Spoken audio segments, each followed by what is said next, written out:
Well, I was not going to do a video today, but I can't resist addressing the crap talking on Daytona Owners Group about moi, about little old me, only because it's intriguing to think that the way people interpret things. So I say what I share, like factual feelings. So I do a video and I literally just simply do nothing more than read their comments about their cars breaking a lot on the Daytonas, and then end up with 40,000 plus views. Thank you all very much for watching. And that proves that there is some intrigue behind this car.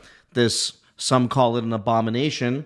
And in the end, I'm the bad guy. I'm the, quote, shit talker, because I simply read their posts. I didn't say things about it.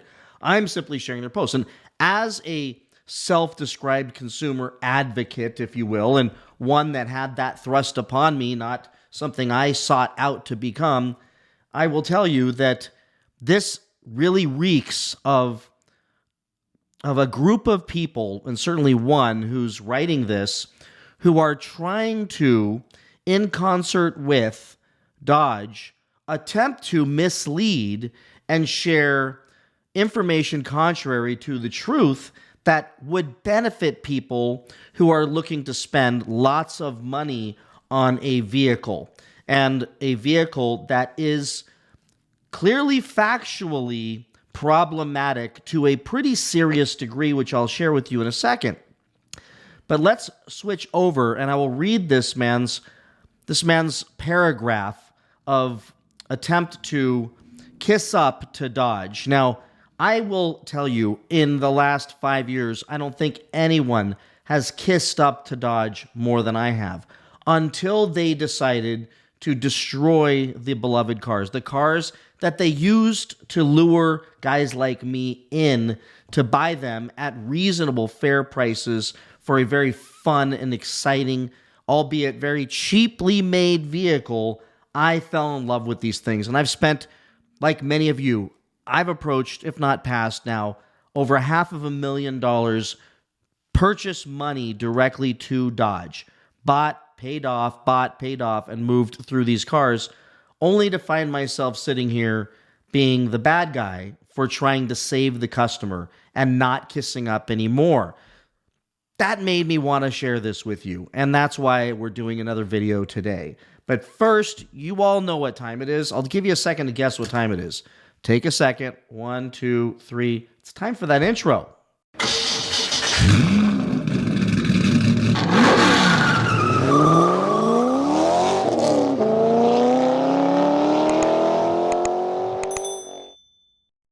All right, welcome back. Let's go ahead and jump in. I've got to share this with you, only because it is, I would say, hilarious to think these folks are going to say this stuff. I mean, TK and Butter were gracious enough to share this with me, and said that I was hurting feelings, and Lord knows that I don't care. So I like to tell the truth, and frankly, I've saved people from making a mistake, and at the very least, if they go into purchasing these cars and have these nightmares, isn't it fair that they know that that's what they're getting into?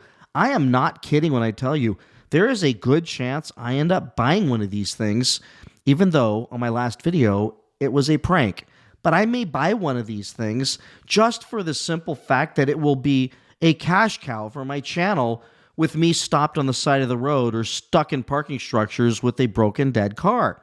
But outside of that, and let me back up, and if I was to buy one, and that car was to end up being perfect, and that perfect car did me well for a month, I would report that that car did me well.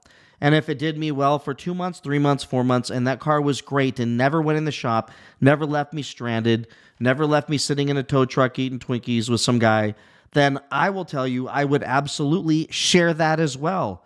I'm a realist. I will share the truth. Right now, I'm simply sharing owners' perspectives, which I was accused of, and so was Butter and TK, of sharing opinions about cars that we do not own or drive. So then we went, and I'm sharing opinions of actual owners, and then still maligned. Let me read this to you, and I'll blow this up as big as I can.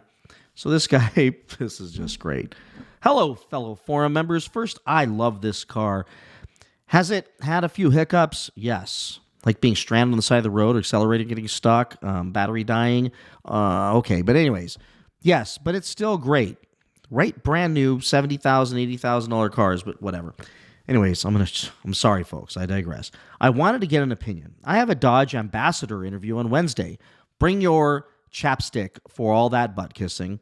I wanted to know if anyone would be interested in teaming up for a video series on our rides. Like a day in the life, weekly times 36 months, my lease term. I know Ultra Red has put out a few videos about his experience, and I think it would go a long way if we all worked together to combat the shit talkers on YouTube and other platforms. While I don't have a large YouTube following, I have a decent Instagram following and would be willing to post there. I would also love to collaborate with other YouTubers to put the word out there about how amazing these cars are, except for when you're broken down. Watching the latest video from OC Motivator, it's my initials there, feels very discouraging, and potential buyers will watch it as it's a loud voice. I don't think it's that loud, but okay, thanks. I take the compliment, and I appreciate it. I think we can do better as owners to spread the word. What word? Anyways, am I off base? Yes, dude, you're off base. Is this wild? Absolutely, it's wild if you're not going to share the truth and the facts about the car and the bad along with the good. I don't think so. I mean, it's free, and it can only provide honest content from real owners for future owners. Yeah, that's good. Share the truth. Share what I shared. Share nothing more, nothing less. Share the good, share the bad, but share the bad. At the very least, I'm sure the naysayers on YouTube will have fun coming out with videos to counter our videos. Anyways, just a thought. Have a great day. Dude, all I'm saying is tell the truth. Don't just tell the good.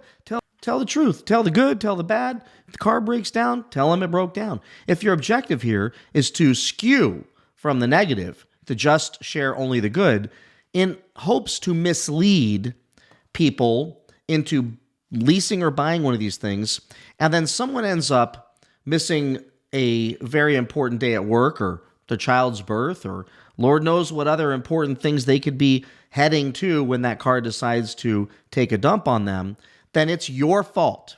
It's your fault for sending out the good but not the bad. So if you want to be a YouTuber, then just say the bad and the good. The bad and the good. If the car's been great, great. I've said this 1,000 times. I think it's a spectacularly beautiful car. I do. I think it's probably the best possible iteration we could have hoped of, coming off of, 15 years of the same exact body style, the Charger and Challenger. I don't know what else they could have done. I mean, this was a really nice iteration. It was a horrible decision to give us no other options other than an electric drivetrain until maybe later, which we're going to see the inline six and no Hemi. So that's been my issue. But let me share with you. I'm going to go ahead and take this opportunity to share this with you because he doesn't want you to know this stuff. And I'm telling you, this is important to know. I have a huge concern.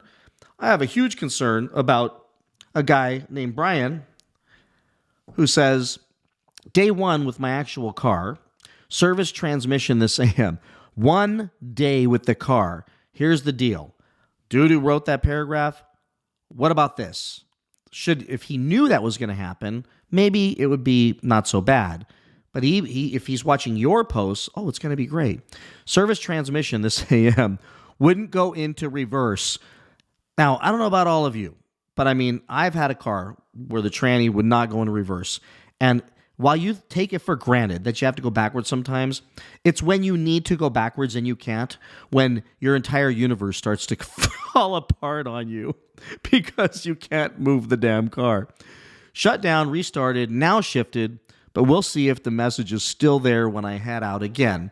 So that is not fun to me, and I think you should know. If I buy one of these, I know going in because of these amazing, wonderful people who have shared this stuff on these forums, that's something I may have to deal with. And it's awesome. I've depended on forums for all of my cars. My last Lamborghini, every time it broke, I was able to go on Lamborghini forums and find out what things would cost and what issues are going to happen, what the most prevalent issues are going to happen. Thank goodness people shared the bad. I don't need to watch a bunch of videos or messages about how great the thing is. I want to know that when something goes wrong, my car won't go into reverse or won't go into gear or is accelerating for no problem, that I'm not the lone soldier out there experiencing this, that it's something that is prolific, meaning that Dodge will likely provide a solution to it and fix it.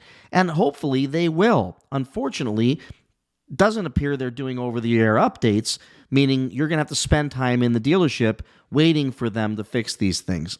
That's the guess right now. Hopefully they fix that as well.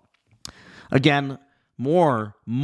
This is just like 22 hours ago. And my video I did on this was like 3 or 4 days ago. This is 22 hours ago. The problems continue. They keep on happening. The battery issues keep on happening. But the one that I wanted to get to is this one right here. Here's one for the books. I feel for Sylvia. So here's one for the books. This is the second one I've seen, or maybe the third one I've seen so far. I think it's the third one I've seen so far. I got my car yesterday, and all of a sudden saw the red turtle. My battery was 80%. I could not accelerate above 80 kilometers. The only way to slow down, yes, I had creep mode off, was by braking.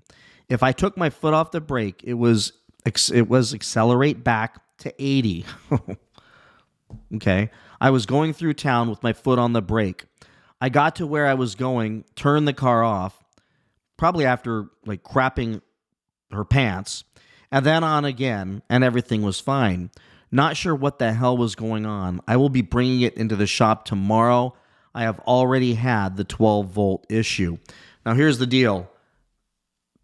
Here it is. Matthew Fontaine says, it happened to 2 other owners in my other group. Nothing crazy like going up to 80, but they reported similar symptoms. One of them said that it happened when he used both pedals at the same time. They had to hold the brake to put the car in a safe space. Turning the car off and on fixed the issue. I never tried it, but if it's true, it could be easy to trigger this scary safety issue. I'm sorry, folks. I want nothing to do with something that's going to be accelerating on me. That's terrifying. Now, here's the deal. Because I read this, because I saw this, and because somebody is going to watch my video who buys one knowing this, or somebody currently owns one, and sees this, when that happens, they're going to know what to do. They're going to know what to do so that they don't drive off of a cliff. To me, that's a good thing. I think the bad is good. It's like, if you just only see the happy news, but you don't hear the reality, and the reality is like beyond reality, like it's for sure. It's not just rumors or me talking shit. This is just reality that you may end up boogieing down the road if you take your foot off that brake with your car accelerating up to 80 miles an hour all on its own. I'm sorry. I'm not laughing because I think it's funny that it would happen to this person. I'm laughing because somebody actually thinks we should not tell you all about this stuff. I'm not trying to crap on this car. As a matter of fact, if anything, I would expect that my video and many others, if we're loud and proud about this, and this gentleman on that Daytona Owners Group could thank me anytime he wants, and I will accept that gratitude and apology, that if Dodge sees what he believes to be a louder voice that I have, I don't see it that way, but okay, then maybe Dodge will expedite the repairs before somebody does burst into flames and have a 5,800-pound missile booging down the street into the back of my daughter's car or my wife's car or into somebody else or into a school bus. So here's the deal. Am I exaggerating? I don't know. It sounds like right now they can get it under control by stomping on the brake, using 2 feet, and making a little prayer. But I think that it's a problem, and I think people should know about it, and they should know what to do when this happens while Dodge is still effing around trying to find a solution and getting cars into the shop so that they can actually update those cars. That's all. That's all I'm saying, folks. So I'm sorry that some of the people in the Daytona Owners Group did not like my video where I shared their reviews of the car, but I want to thank them for sharing their reviews, their experiences, and the negative ones as well as the good ones with those cars. Because you may actually be helping someone knowingly go into something with a much better expectation. And that's all. If you create an expectation of something that's not what it ends up becoming, it's a significant letdown. But if you know going in, like if I was to go lease one of these things for the channel, then you better believe I know going in that I'm going to spend some time on a tow truck. I'm going to upgrade my AAA and make sure I've got multiple other vendors to be able to tow that car around. So with that, everybody, let me know what you think about this. I got to think you all appreciate that we tell you the good, the bad, the ugly. I'll tell you everything, exactly how it is. And I'm sharing their stuff. And I don't think they should be mad at me for sharing their stuff, their reviews, their experiences, because I don't have any yet. Maybe I will. Maybe I'll end up with one. And if I do, it will be beyond entertaining, I promise. And if it's not, and it's perfect, and it runs great, I will share that as well. So with that, everybody, please like, subscribe, comment, share this video, and maybe save somebody a headache out there. And I will see you all in the next one. Bye-bye.